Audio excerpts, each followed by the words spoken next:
Myself are from QPASST.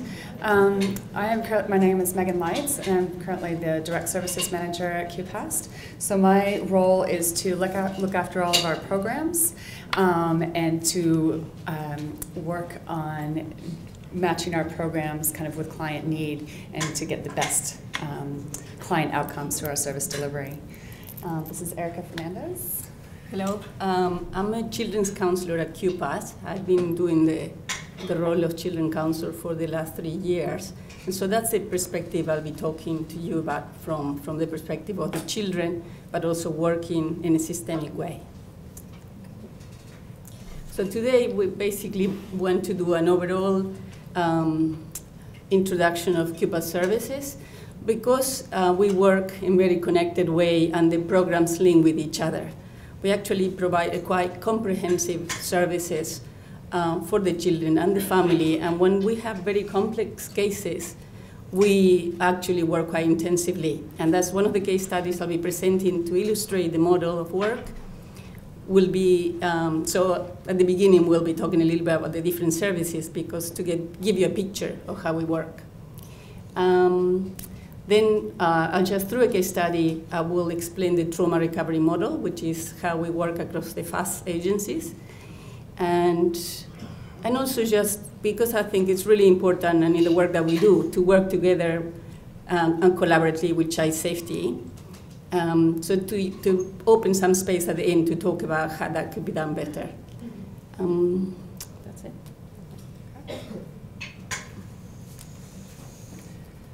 Okay, so I might just talk a few minutes about who we are and what we do. So QPASST is the Queensland Program for Assistance to Survivors of Torture and Trauma.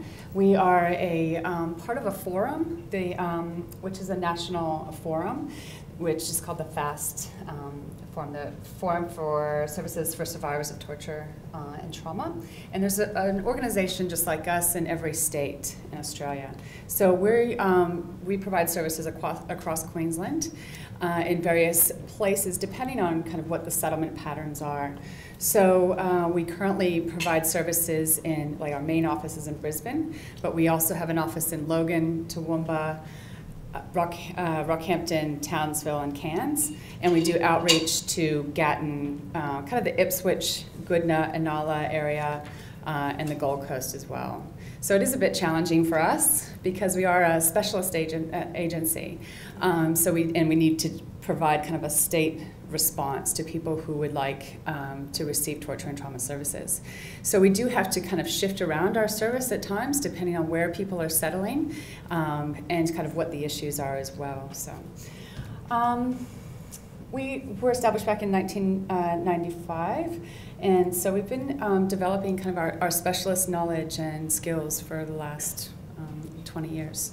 So it's a lot of time it takes to develop those skills and to keep that specialist knowledge kind of there and up to with the times. It is also challenging because, as you know, we see different people coming from different countries and different places in the world depending on where conflict arises. So we then have to adjust our knowledge to find out kind of what is new and different with this particular culture that's coming in. What do we need to know? How do we work competently with a new group? So in saying that, kind of like Pooja was saying, it's important to have staff that are from different cultural backgrounds so that we're a welcoming service and people understand, people might understand me here, they're from somewhere else too. So we have about 70 staff across the state, most of us are in Brisbane, from about 25 different ethnic backgrounds. And last year we worked with people from more than 60 different ethnic backgrounds. So that is quite challenging as well, but yeah, so we're continuing to grow and keep our knowledge up with the times. All right. Some people have a lot of knowledge about people of refugee background, and some people are unsure in the community. So I just wanted to give a general UNHCR definition of who is recognized as a refugee.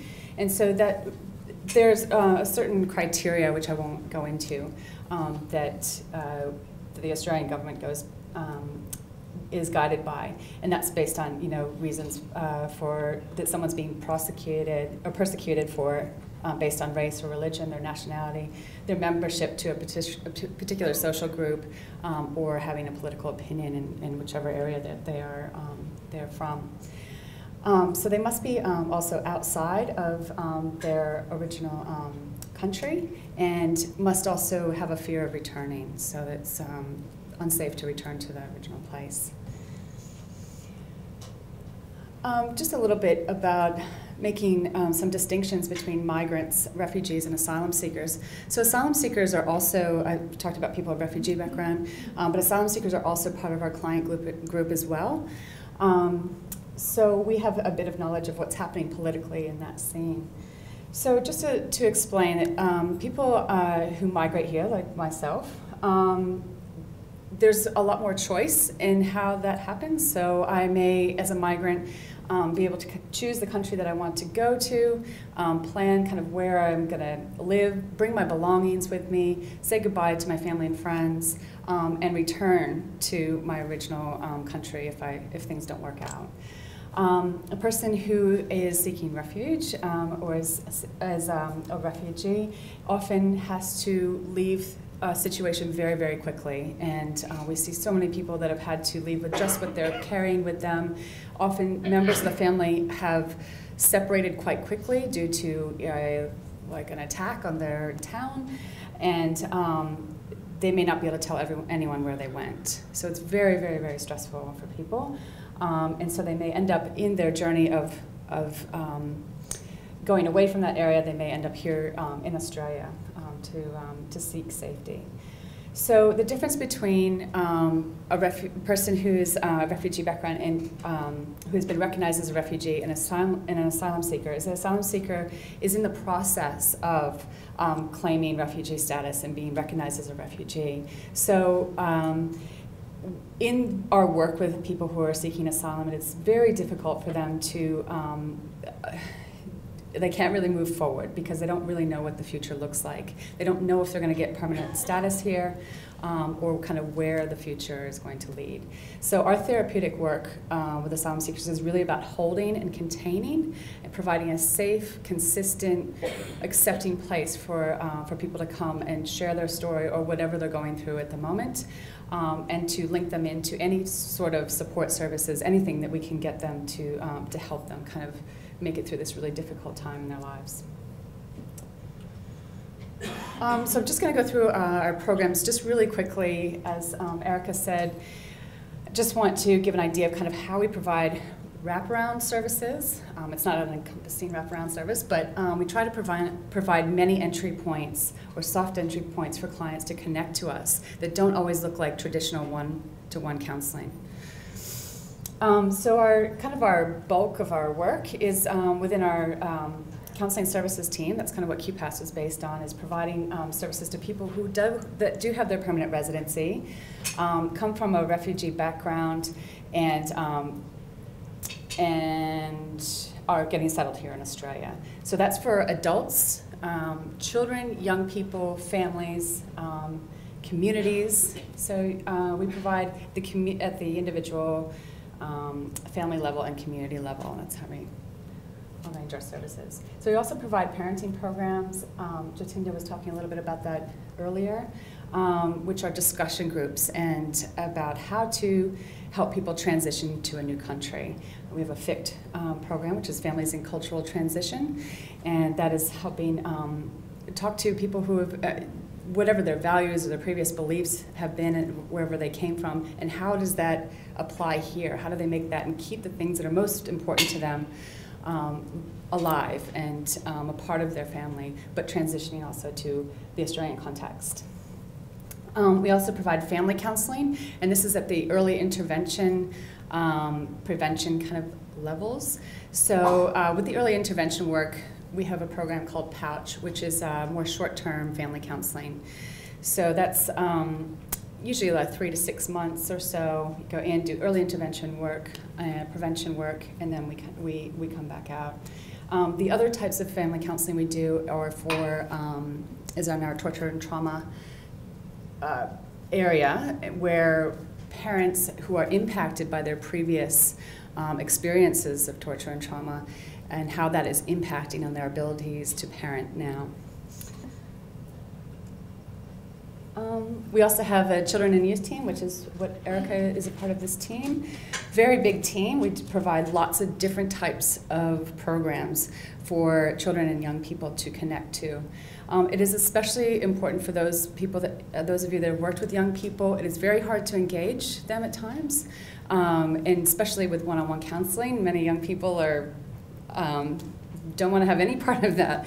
So we try to provide lots of different ways to connect with them as a soft entry so that they can possibly get to that point. Or we do incidental counseling. So a lot of our workers in the homework club may do some incidental counseling with a young person doing their homework. We're not a face-to-face interaction. They're focusing on something else, and the engagement seems much easier to happen that way sometimes.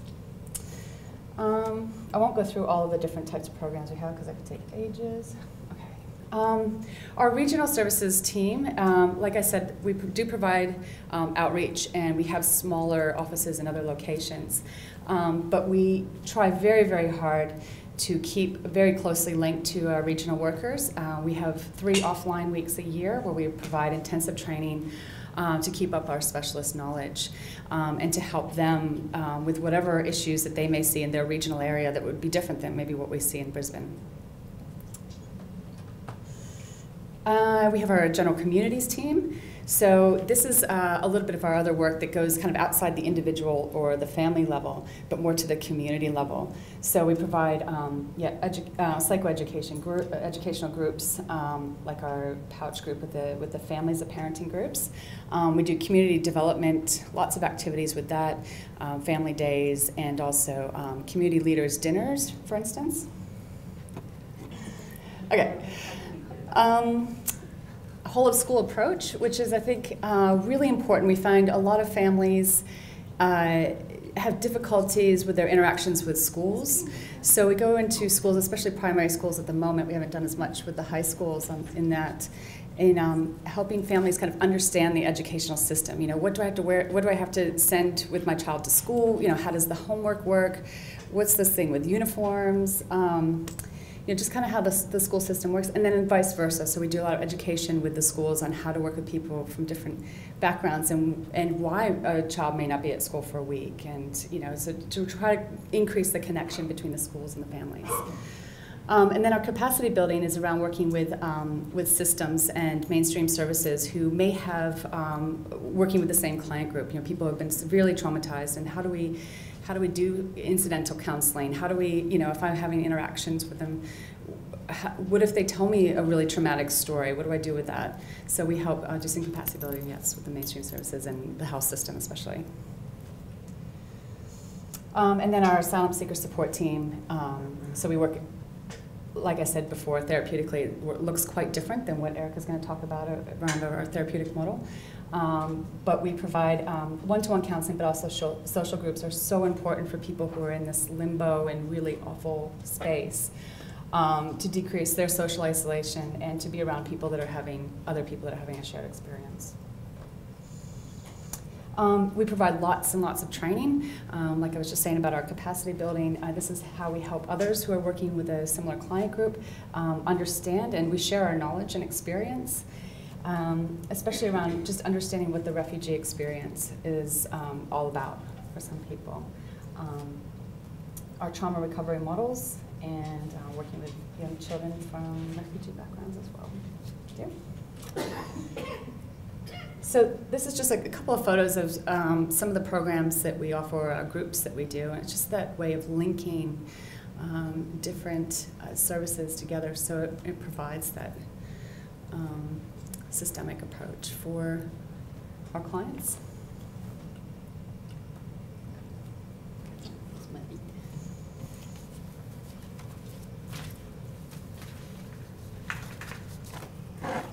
I think I've been in this role for about 3 years, and recently my role is direct service delivery and training. But so I'm not an academic, and my presentation may be a bit bumpy, but I'll try to slow down, because if I speak fast, it's harder to understand me. So different in working with children with refugee backgrounds, sometimes there's some very extreme presentations, but we do our best to engage with those and to look at ways to create the conditions for children to heal. And that's how recently there was an opportunity to start articulating how we work and what we do. And this is a presentation that came as a result of trying to articulate. So this is the second time I think I've talked about this. So bear with me. So the QPASST model for working with children that has suffered severe trauma, it's a systemic model, and it's in the systemic part, it's in 3 stages. The first stage is building safety. And because we work with the child within the whole context, it's not just building safety for the child, but also with the family. We work very much with the child within the social context, so that will involve the schools and any other system that the child is involved in. Once a child has acquired a degree of safety within the relationship, in the counseling process, but also within the school, we start to process the trauma. And after the latest stage of therapy is integration and future orientation. So how do the child moves on to integrate the experience that they may live with and start thriving in their lives. So the systemic understanding, like I said, is very much within the social context and the cultural context of the child. And I think that I won't go into much detail on that because today's presentation has been all about that. Also having a coordinated and comprehensive treatment model that includes outreach. So there's very few children that come to the offices of QPASST. Many of the children that I support, I go to the schools or a community center or somewhere, because when parents are overwhelmed with many different stresses, it's very hard for them to prioritize counseling. It takes quite a few times down the track from when people are settled and feeling safe for them to prioritize psychological needs. All the interventions are informed by attachment theory and by the importance of relationship. And also, not just the centrality of relationship is also something that I think is core to many cultures.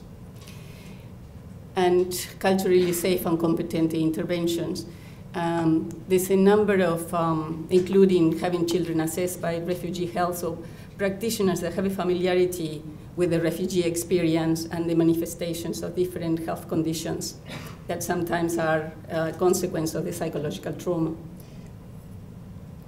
And QPASST has a number of programs that look at alternative ways of healing, because I think there's a great deal of knowledge within pluralistic, different cultures that we could be learning from, and that's one of the things I love about my job, is that I feel I learn as much as I provide in terms of services. So overall, the overarching model includes a systemic approach, and like at all levels, so I feel like that's what Jacinta was talking about. And I focus very much in the work with the children, the family, and the social and cultural context, and different aspects of the organization focus at the level, work at policy level, and at the service delivery, or more the lobbying part of our work. We also work closely in consultation with the people that we support. We don't assume that because we have certain skills, we know what that particular family needs. And I think that's very much, if I had to encompass what I think works, is having a gentle, tentative approach. To be clear and precise when I need to be, but mostly to have all these frameworks and knowledge somewhere floating, but behind me, not in front of me, because otherwise I wouldn't see the children or the person that I'm working with. Flexible responses, I think that's one of the things that characterize our work, and I'm very grateful for that flexibility, because it allows me to be creative in the work that we do. and working across services as well. And I think the best work or the most effective work that I've seen happen as a result of interventions has been when the school is also very engaged in creating the conditions for children to heal. There is a few schools that I wish I could bottle what they're doing and spread it around to other schools, because they have worked very hard with the whole of school approach, but they also seek resources to provide OTs or speech therapies when the children need them. And as a result of refugee trauma, many children have very, very complex needs, including severe learning delays and speech and language development delays.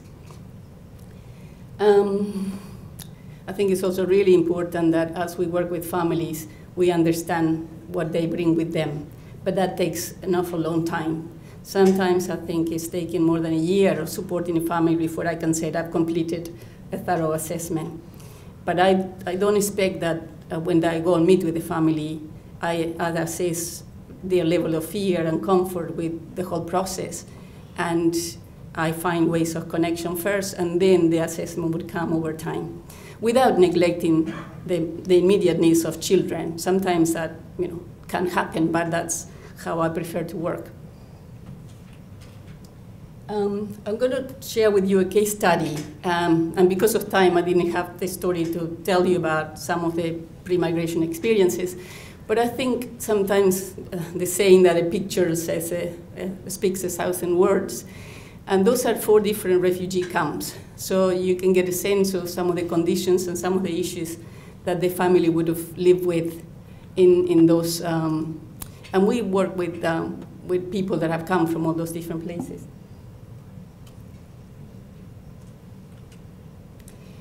So the case study that I will illustrate some of the work that we do with, it's all the information have been changed, but it may sound familiar if you have come in contact, because some of the themes are similar. So I've changed the name of this person, but I call her Sava, and her family were displaced from their land in Ethiopia. She ended up living in a refugee camp in a neighboring country since the age of 14. So most of her life as a young woman and as a young adult was in a refugee camp in quite unsafe conditions. Her son, Muhammad, was born in 2004, and they arrived in Australia from the Women at Risk, through the Women at Risk humanitarian program in 2010. In 2012, she was in a relationship with another man from a refugee background, and they had a second child. And recently, the relationship had broken down. An incident, and they were engaged.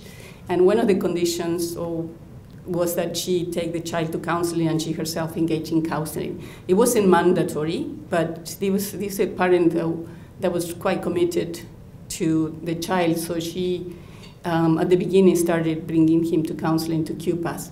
But his behavior was out of control. And he also had some learning and motor skill development delays. So this is a bit small. So this is just an example, and I think this has been probably touched on already through the different presentations of some of the difficulties and the complexity of things that a family settling in Australia are having to face. So, and I really enjoy the presentation talking about the continuum between the cultural relativism versus culture, because most families that I work with, we have to be very, very careful how we manage those risk factors within for children. So just.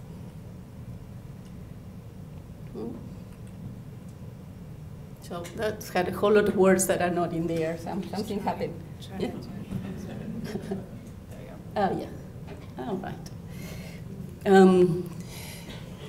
So this is just an example of the crucial aspect, I think, all through these presentations can be the importance of culture. But I also think that there's more than just culture. There is race, there is class, and there is people's backgrounds and levels of education. There's a whole lot of things that impact on people's ability to parent and to keep children safe.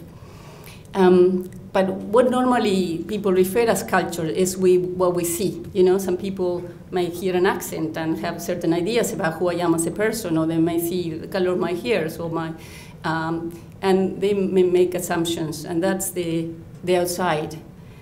We say the tip of the iceberg, but a lot of what we need to understand is to go into the depths and understand who people are, or who we are also, because we are, every person is born within a culture and grows within a culture and forms what we consider normal it's how we grow up. And that stays with us. If we have a sense of belonging with our culture, with our people of the same kind, then that stays with us for a long time. We may shift a little bit here and there, but generally that's at the core of who we are. And so those are, I love this quote that says that we experience our own culture from the deepest level toward the surface, and so our own culture can be largely invisible to us. So the deepest structures are the origins of everything, and they extend tremendous power and give meaning to other levels of cultural experience. So the important thing is to not make that part of our clients invisible. But it's not an easy task, because sometimes we cannot step outside of how we see the world. So continuing with the case study, the presentations were severe PTSD and depression. There was also a lot of grief from the way that they had to live. A lot of conflicts, since in the campus, the mother and child have become really, really close. And there was that also, the child was very much a protective factor for her survival. And so when they came to Australia, and their relationships changed a lot. The child had no language until he was 4, but then when the mother found another partner and had a second child, this child's whole world was changed. And he didn't have language or ways to articulate, so it was through his behavior. There was a chronic mental health and also some physical disabilities due to previous physical assaults. They had to leave all the extended support in their community. And so there was also a sense of loss, because that had become their life. The camp had become, they had some important connections that they had to leave behind. So there was quite significant developmental trauma. He presented, when the way that I work is through play or art therapy, and there was a lot of reenactment of the trauma, and I was just making sense of the world as well. But one thing that I think is really important in assessing when working with different cultures is to look at the presentation and what we perceive, so the surface stuff, but then to look at in depth at the strengths and the resources. Because I think that is where I was able to work with the family and support them. Very quickly, as soon as the mother started to engage in a very helpful way with support, like she could get childcare, so she could sleep and rest during the day, then she could be available for the children in the evenings when they came home. She realized, and we realized, that she actually had had very good parenting before having to flee her country. She had had a very richness of culture and warmth that then she was able to offer to her children, but not before she had the right conditions, before they had the right support to start healing. So she was very, very nurturing woman. You can't go to her house and not get a cup of tea, and so it's really a warm, generous human being, but with a very hard, difficult stresses that were preventing her from giving that to her children. The child also had had quite an attuned teacher that was able to identify the needs, and then we could work together looking getting extra support for him. But I think one of the biggest things is, in spite of her mental health challenges, because this family had had, particularly the mother, a good experience of in childhood, she was capable of developing connections and relationships. So also capable of rebuilding healthy, supportive connection in the community and not depend on services. Because sometimes when there is extreme mental health, people tend to rely on services providers and not, or find it difficult to connect within the community. So at the center of the systemic way of working is my work with the child, and linking all the chain of care, and also referring. After a few months, I refer to the counseling and parenting program, lots of advocacy within the school, and to also get him to access and proper assessment with refugee health, and urgent treatment from some physical needs that hadn't been disclosed until a year within the work that probably would have needed. And it was a big source of shame for the child. So things slowly started to shift after all that intervention took place. And also engagement with COPNI, which is a service for children with parents with mental health.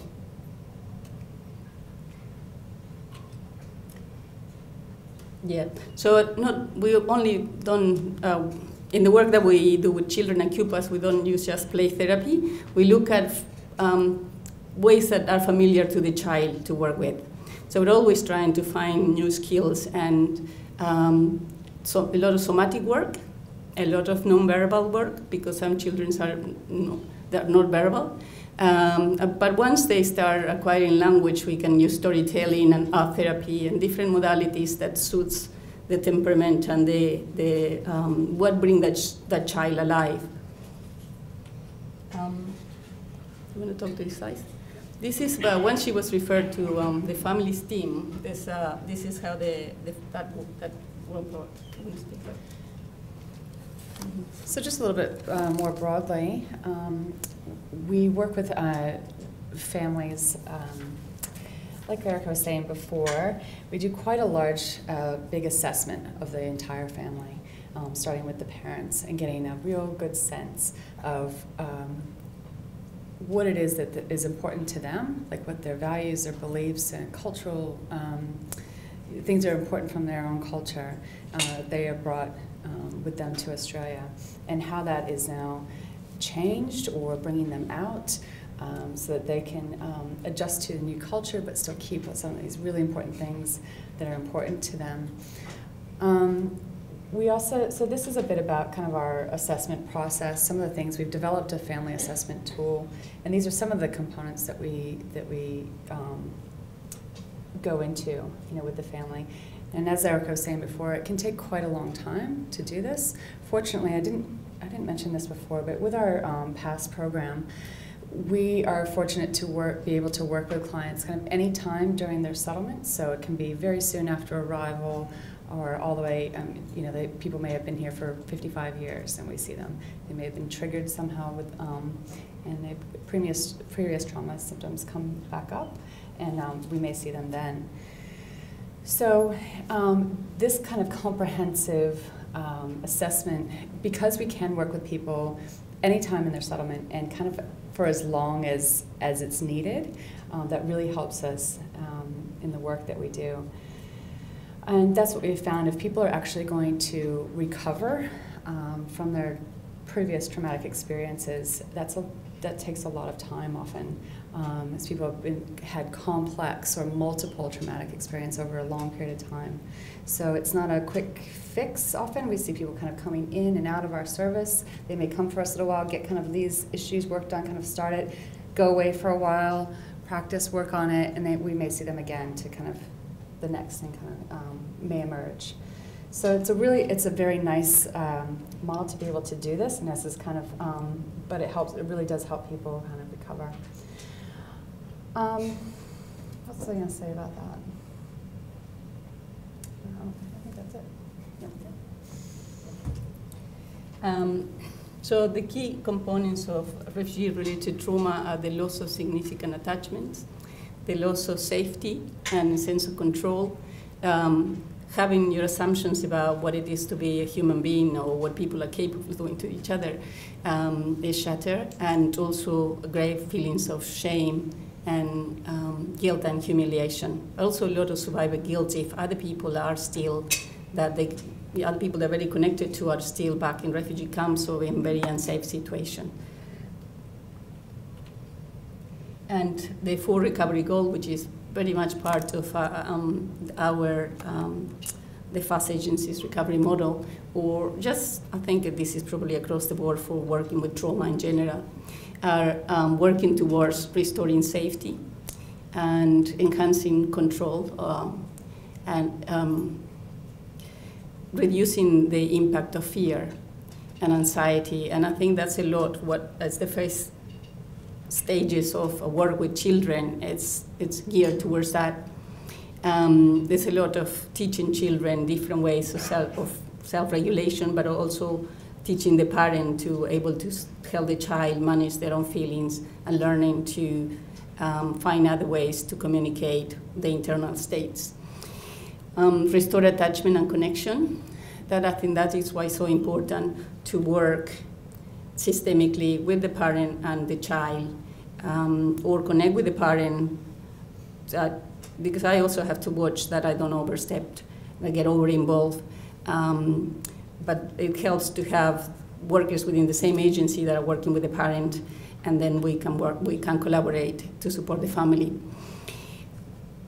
Down the track, when we start getting more complex narratives of their lives, then we can help restore meaning and purpose. And like in this case of this family, currently the mother is working towards her citizenship. And recently she said that through the support that she's received recently, she has felt her life open up. Before she could not see a future. Before she thought her life was always going to be very painful and stressful. And that is, I think, quite, there's an honor for me in being witness to that process. Because, and now she is hoping to support the people that are still in refugee camp and to start telling their stories of the many injustices and difficulties that they're still facing. So I think that for her to have a role in bringing about justice, it's also restore her faith in humanity. And that's also about restoring dignity and value and purpose. So recently, Mohammed's behavior has improved at school and at home. He's cooperative and using language to communicate his internal stage instead of just his behavior. He is happy with himself and have asked for help with learning. And he's aware that he's slower in his classroom and said, "Can you make me faster?" When sometimes, you know, he said, "Can you tell me again why you come to see me?" And I explain my role, and he recently said, "Well, what I need help now is to you." And I asked him if he's noticed anything, you know, I can't hear anybody say anything about, and he told me, "My mom think that I'm changed." And I said, "Well, how do you think you change?" And he said, "Well, before I was all bad, and now I think I'm all good." And I thought that was a beautiful way of describing, and that's how he feels about himself. I think my job is almost done. But I think still the developmental delays and the learning this day are still some way to go. But we're working with the school at providing the special needs, and also Kopni is getting a tutor to come home to help him, and somebody that specializes in special aids learning. So there's a quite collaborative and connection with the mom, and she's engaged in her own counseling, and also she attends women's group, and in which she's quite an asset because she is very supportive of other women in the group as well. And they have restored quite a secure attachment, and they both tell me when we had a fight yesterday, but he apologized first, so she apologized first. So it's actually quite beautiful that to be part of that repairing process. So as a summary, I just wanted to emphasize a few of the points but I think this, I don't know if we can leave it there, or I can go through this, because this just, it's very similar to what's been said already about the importance of taking the history and taking the time to obtain a thorough history of the family, understanding the family within the culture, the trauma experience, and also have within the same cultural group, we may have different classes and different ethnics, minorities, and may have different needs. And so in relation to working with child safety, our aim is to prevent involvement. We work collaboratively when already involved, and we would like to work towards preventing removal from families and generally to increase the family's well-being. I'm currently working with 3 children and families where there is also child safety involvement. One of those cases, our agency felt the need to report and engage them to support the child because there was mental health issues that we've tried for a long time to maintain the safety of the child, but we needed extra support, and we are working collaboratively really well. In other 2 cases, one was short. In the case of this child, there was about a few months, there was a review, there's no longer a need for the department to be involved, so the case was closed from child safety. And recently, there's another case that we are collaborating, working together to establish the safety of the children, 4 children. But also at the same time providing the intense support for the parents to try to keep those children where they belong and within the family, if possible. So I've worked with children from 4 to 12 years old, but I always believe the younger we intervene and the younger that create the conditions for parents to do good work and for the children to heal, the more opportunities that child will have of recovery, but also of thriving. Provide culturally relevant psychoeducation, and that's also an ongoing process where we're always learning on how to do and how to engage with different cultures in appropriate ways. Work with professional interpreters, really important to brief and debrief interpreters, and I think that point was made really clearly before as well. Link families to cultural support and networks when appropriate. And I think it's really important to also find similarities between what's culturally interesting to the child, what's familiar to the child. And I think different cultures have different preferences or taboos about what's okay to play with or talk about. And so to do the background and learn something about the culture when you are engaged with something that's very, very different to your own. I know that I have to do quite a bit of that, and I'm fortunate to have colleagues from many different cultures that I could consult. But so yeah, I'm also learning a lot of games that I never knew how to play, and a lot of skills at playing, which is the fun part of my job.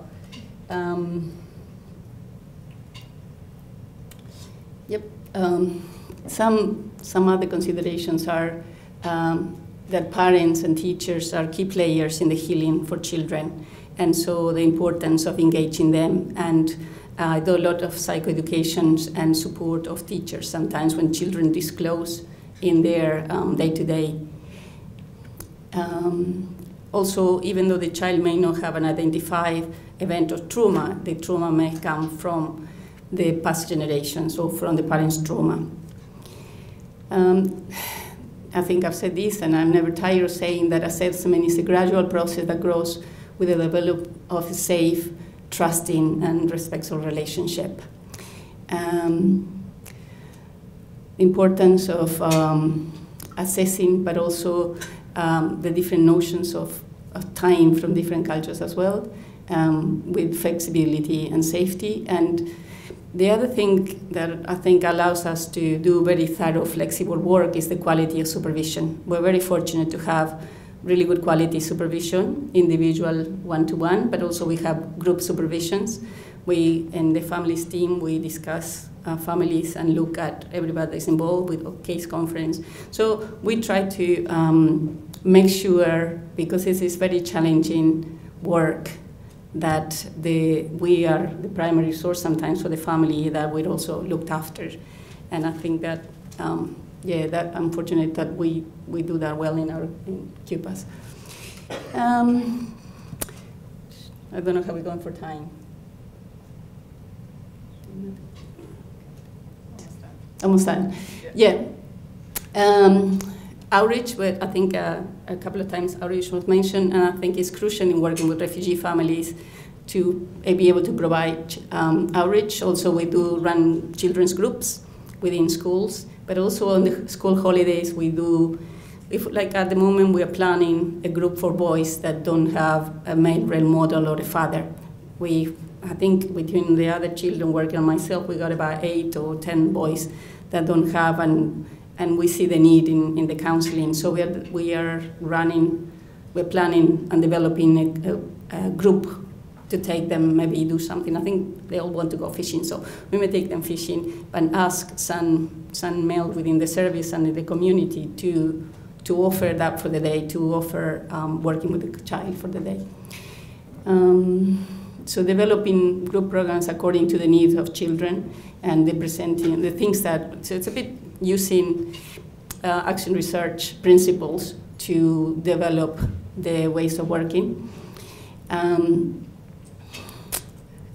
within those, find opportunities to create view of the future. We also work with the Tree of Life and run that at the Islamic College with groups of children to validate the cultural difference between the country of origin and Australia and find ways to navigate that. Because I think that often comes up in counseling and also with parents and children, especially as children grow into adolescence. Educating on human rights and the causes of violence. And find, it's incredible sometimes the internalized shame and the internalized guilt that children have, or sometimes even self-hate because of their skin color, because of their difference, and because of the comments that they get in the playground. I think I was talking to somebody earlier about the damaging impact of sometimes bullying of children that are different, and how important it is to work with the school to reduce that as well. And I think the schools that have had refugee children for longer times are doing that better if they are engaging in developing systems to increase inclusion. I think I will leave it there. This is just a slice from a drawing from a child that I think she made that drawing at the time when she decided she was ready to start processing what happened to her. And this is just a summary of the work that we do because we try to break isolation and helplessness and reduce helplessness, which are the core components of trauma, and increase empowerment and connection as the core experiences of recovery.